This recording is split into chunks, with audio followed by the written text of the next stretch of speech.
BJP అనేది ఇండియాలోనే the most dominant political party. అంత డామినెంట్ పార్టీ అయ్యుండి కూడా నరేంద్ర మోడీ లాంటి వారు వచ్చి క్యాంపెయిన్ చేసినా కూడా 10 సార్లు తమిళనాడుని విజిట్ చేసినా కూడా అన్నామలై గారు హెవీగా క్యాంపెయిన్ చేసినా కూడా 2024 లోక్సభ ఎలక్షన్స్ లో బీజేపీ గెలిచింది 0 సీట్స్. 39 కి 39 సీట్స్ డిఎంకే అలయన్స్ గెలిచింది. అండ్ బీజేపీకి ఇలా ఓడిపోవడం కొత్త ఏం కాదు. తమిళనాడు సిస్టమ్ ఎందుకు ఓన్లీ రీజనల్ పార్టీస్ నే సపోర్ట్ చేస్తుంది. తమిళనాడులో పవర్ అంతా డిఎంకే ఏఐడిఎంకే పొలిటికల్ పార్టీస్ చుట్టే తిరుగుతూ ఉంది. తమిళనాడుకి నేషనల్ పార్టీస్ అంటే ఎందుకు అంత అవర్షన్? ఇది ఒక టెన్యూరో 2 టెన్యూర్లో అంటే ఏమో అనుకోవచ్చు, పొలిటికల్ క్యాంపెయినింగ్ మార్చవచ్చు. కానీ 58 ఇయర్స్ నుంచి ఒక్క నేషనల్ పార్టీస్ ని కూడా ఎంటర్ అవ్వనీయకుండా చేస్తుంది. రీజనల్ పార్టీస్ కే పవర్ ని ఇస్తుంది అంటే ఇది ఆషామాషి విషయం కాదు, ఇది స్టడీ చేయాల్సిన విషయం. ఇంత స్ట్రాంగ్ గా ఒక సిస్టమ్ ఉందంటే దీని వెనకాల ఒక స్ట్రాంగ్ ఎమోషనల్ రీజన్ కూడా ఉండి ఉంటుంది. ఈ సిస్టమ్ ఇంత స్ట్రాంగ్ అవ్వడానికి రీజన్ ఏంటిది? నేషనల్ పార్టీస్ అంటే ఎందుకు అంత కోపం వస్తుంది తమిళనాడు సిస్టమ్ కి అనేది ఈ వీడియోలో డీటెయిల్డ్ గా డిస్కస్ చేద్దాం. అనలైజ్ చేసే ముందు ఒకసారి డేటా చూద్దాం. 2019 ఎలక్షన్స్ లో దాని ఓట్ షేర్ 3% ఉండే, 0 సీట్స్. అలానే 2024 నాటికి దాని ఓట్ షేర్ 11% కి పెరిగింది, అప్పుడు కూడా 0 సీట్స్. ఇక్కడ ఒక ప్యాటర్న్ అబ్జర్వ్ చేస్తే బీజేపీ గెలవట్లేదు కానీ గ్రో అవుతుంది. ఎందుకు? దీని ఆన్సర్ ఈ డేటాలో లేదు. దీనికి ఆన్సర్ ఈ తమిళనాడు బిల్డ్ చేసిన సిస్టమ్ లో ఉంది. ఈ సిస్టమ్ ఇంత స్ట్రాంగ్ గా ఉండడానికి రీజన్ ఈ సిస్టమ్ 100 ఇయర్స్ ఓల్డ్ సిస్టమ్. ఈ సిస్టమ్ కి ఫౌండేషన్ 1916 లో నాన్ బ్రాహ్మిన్ కమ్యూనిటీస్ కి పొలిటికల్ వాయిస్ ఇవ్వడానికి జస్టిస్ పార్టీని 1916 లో స్టార్ట్ చేశారు. ఈ సిస్టమ్ కి ఫస్ట్ స్టెప్ అక్కడ పడింది. 1925 లో పెరియార్ గారు సెల్ఫ్ రెస్పెక్ట్ మూవ్మెంట్ స్టార్ట్ చేశారు. Against anti brahminism, against anti Hindi, social justice, ఈ ఐడియాలజీస్ తో సెల్ఫ్ రెస్పెక్ట్ మూవ్మెంట్ స్టార్ట్ చేశారు. దాని తర్వాత 1944 లో అతిపెద్ద మూవ్మెంట్ తీసుకొచ్చారు, ద్రవిడర్ కైగం అని స్టార్ట్ చేసి. అండ్ 1949 లో అన్నాదురై గారు పెరియార్ తో ఐడియాలజికల్ డిఫరెన్సెస్ వచ్చి కొత్త పార్టీ స్టార్ట్ చేశారు. ఈ ద్రవిడర్ కైగం నుంచి స్ప్లిట్ అయిపోయి ఎగ్జాక్ట్లీ ఇక్కడే ఒక కొత్త రీజనల్ పార్టీ స్టార్ట్ అవడానికి స్టెప్ పడింది, ద్రవిడర మున్నేట్ర కైగం అనే పార్టీ. 1967 లో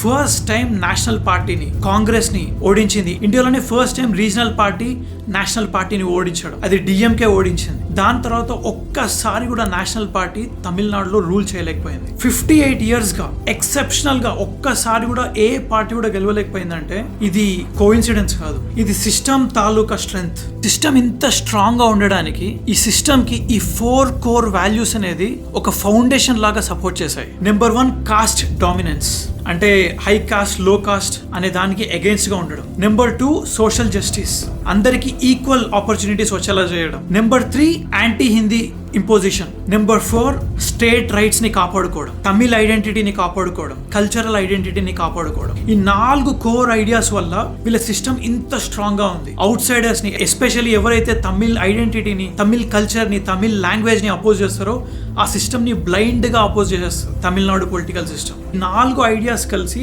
ఒక స్ట్రాంగ్ రీజనల్ ఐడెంటిటీని క్రియేట్ చేసింది. అండ్ ఈ స్ట్రాంగ్ ఐడియాలజీ నార్త్ వాళ్ళంటే డామినేట్ చేస్తారనే ఒక అనుమానం కూడా క్రియేట్ చేసింది. అందుకే బీజేపీ అనే పవర్ ఇలాంటి సిస్టమ్ ని ఎంత ట్రై చేసినా కూడా మూవ్ చేయలేకపోతుంది. తమిళనాడుకి ఎలాగైతే స్ట్రాంగ్ ఐడియాలజీస్ ఉందో బీజేపీ కూడా అలాగే కొన్ని స్ట్రాంగ్ ఐడియాలజీస్ ఉంది. అందులో నెంబర్ 1 నేషనల్ ఐడెంటిటీ, ఒక కామన్ నేషనల్ ఐడెంటిటీని తీసుకురావాలనుకుంటుంది. అందులో భాగంగానే హిందీని ఒక కామన్ అఫీషియల్ లాంగ్వేజ్ లా చేద్దాం అనుకుంటుంది. నెంబర్ 2 హిందూస్ ని యునైట్ చేయాలనుకుంటుంది. నెంబర్ 3 డెసిషన్ మేకింగ్ పవర్ ని సెంట్రల్ గవర్నమెంట్ చేతిలో పెట్టుకుందాం అనుకుంటుంది.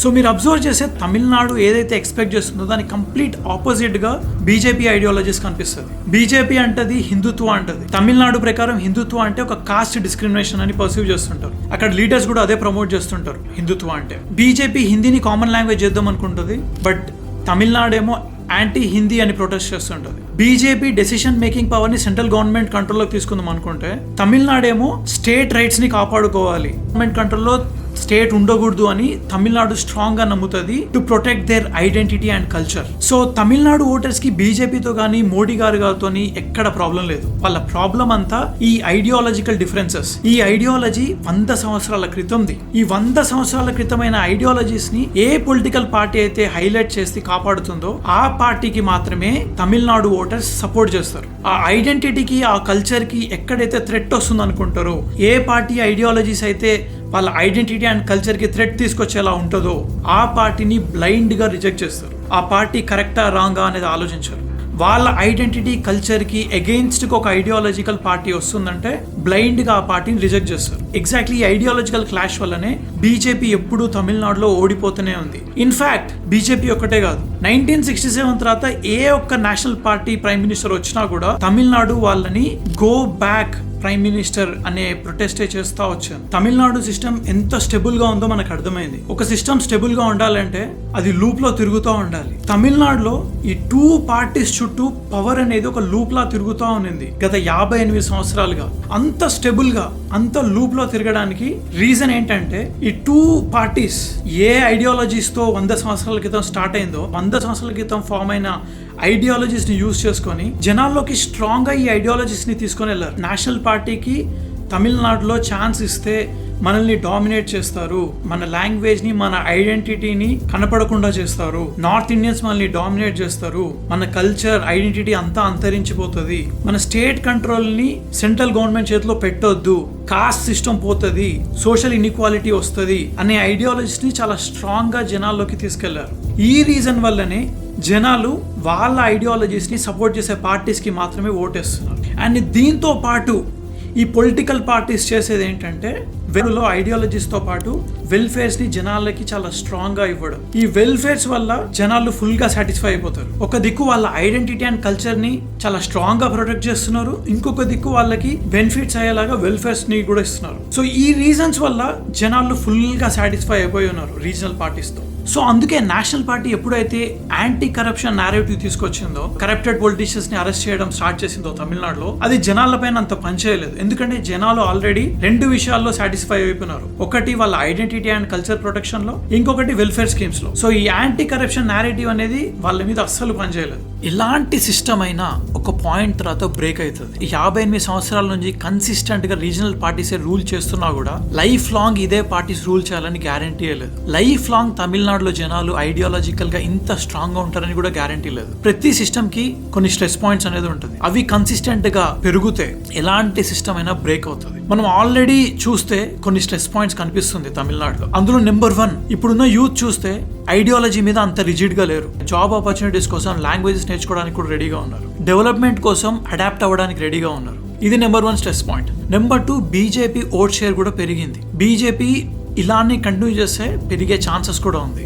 అండ్ నెంబర్ 3, ఇప్పుడు టీవీకే విజయ్ పార్టీ కూడా వస్తుంది. సో దీనివల్ల ఐడియాలజికల్ చేంజ్ అయ్యి ఓట్స్ కూడా డివైడ్ అవుతుంది. మెల్లిమెల్లిగా స్ట్రాంగ్ గా ఉన్న ఐడియాలజీ, కాన్సన్ట్రేటెడ్ గా ఉన్న ఐడియాలజీ కాస్త డైల్యూట్ అయిపోతుంది. కొన్ని సంవత్సరాల తర్వాత తమిళనాడు ఒకప్పుడు ఓన్లీ రీజనల్ పార్టీని ఎంటర్టైన్ చేస్తుండే, ఇప్పుడు నేషనల్ పార్టీస్ కూడా రూల్ చేయగలుగుతుంది అని ఒక హిస్టరీ కూడా క్రియేట్ అవుతుంది ఒకవేళ ఇది కన్సిస్టెంట్ కంటిన్యూ అవుతాయి. ఈ మొత్తం సిస్టమ్ గురించి ఒక్క లైన్ లో చెప్పాలంటే తమిళనాడు అనేది ఒక క్లోజ్డ్ లూప్ సిస్టమ్. ఈ సిస్టమ్ ని బయట నుంచి బ్రేక్ చేయడం చాలా కష్టం. ఈ సిస్టమ్ బ్రేక్ అవ్వాలన్నా, బయట నుంచి నేషనల్ పార్టీస్ ఎంటర్ అవ్వాలన్నా, బీజేపీ లాంటి పార్టీస్ రూల్ చేయాలన్నా కూడా 2 దారులున్నాయి.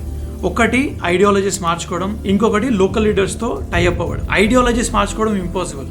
లోకల్ లీడర్స్ తో టైఅప్ అయి కాన్స్టాంట్ గా కన్సిస్టెంట్ గా క్యాంపెయినింగ్ చేస్తే, మినిమం ఒక డికేడ్ క్యాంపెయినింగ్ చేస్తే, ఎలక్షన్స్ అప్పుడు మాత్రం చేయకుండా ఒక డికేడ్స్ క్యాంపెయిన్ చేస్తే అప్పుడు ఖచ్చితంగా ఈ సిస్టమ్ అనేది బ్రేక్ అవుతుంది. ఈ లూప్ అనేది బ్రేక్ అవుతుంది. ఈ సిస్టమ్ ఖచ్చితంగా బ్రేక్ అవ్వాలి. డెమోక్రసీ అన్న తర్వాత మల్టిపుల్ పార్టీస్ రొటేట్ అవుతూ ఉండాలి. అప్పుడు నేషనల్ పార్టీస్ కి రూల్ చేసే పాసిబిలిటీస్ ఉంటుంది. తమిళనాడు వాళ్ళు బీజేపీని రిజెక్ట్ చేయట్లేదు. తమిళనాడు వాళ్ళు వాళ్ళ ఐడెంటిటీ అండ్ కల్చర్ ని ప్రొటెక్ట్ చేసే పార్టీని చూస్ చేసుకుంటారు. అందుకే మోడీ గారు విజిట్ చేసిన, అన్నామలై గారు అంతా ఫైట్ చేసిన సిస్టమ్ అవుట్పుట్ సేమ్ వస్తుంది. సో మీ ప్రకారం తమిళనాడు వాళ్ళు ఫాలో అయ్యే సిస్టమ్ కరెక్టా కాదా? కమెంట్ చేయండి.